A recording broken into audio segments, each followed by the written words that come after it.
بسم الله الرحمن الرحيم. بسم الله الرحمن الرحيم. أريد أن أتوجه إلى أبناء الحركة وأنصار الحركة وكل من صوت للحركة، وأريد أن أتوجه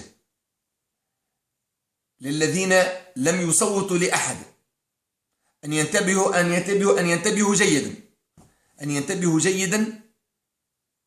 جيدا للانتخابات الرئاسية. ولعل هذه الرسالة أتمنى أن يسمعها مكتب الشورى، مجلس الشورى للحركة، وأن ينتبه جيد. المعركة لم تحسم بعد. نحن الآن لن يكون لنا خيار في تونس للرئاسة غير المنصف مرزوقي، وهو الحجر الصماء في وجه الأعداء أو في وجه نداء تونس. وهذا الرجل لا نزكي على أحد ولا نزكي على الله أحد. هذا الرجل التمسنا فيه الصدق والرجولة.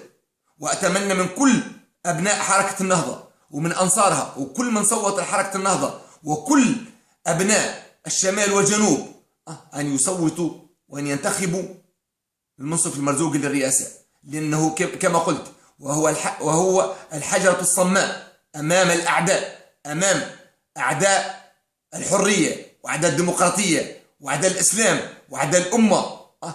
وهو هذا الرجل المناسب في المكان المناسب. وأشير لنقطة بسيطة.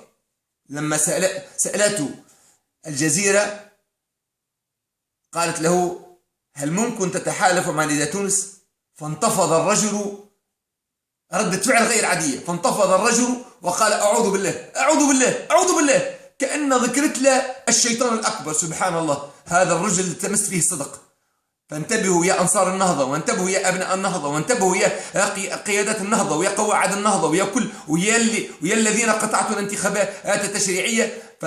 فعليكم أن تنتخبوا المنصف المرزوقي للرئاسة. ليس لنا حل وليس لنا ثقة في أحد إلا في هذا الرجل، لأن جربناه لأن 3 سنوات والحمد لله. فانتبهوا جيدا. وأتمنى من قيادة الحركة ومن المكتب التنفيذي بالذات أن ينتبه لهذا الشيء وأن يأخذ هذا الشيء بعين الاعتبار، وأن يرجع لقواعده وليرجع لمؤسسات الحركة ويلتزم بخيار أبنائه وقواعده وأنصاره وكل من صوتوا إليه. فليرجع يعمل استفتاء داخل الحركة، وسيلقى الأغلبية أبناء الحركة يريدون المنصف المرزوقي هو الرئيس ال5 سنوات القادمة. والسلام عليكم ورحمة الله وبركاته.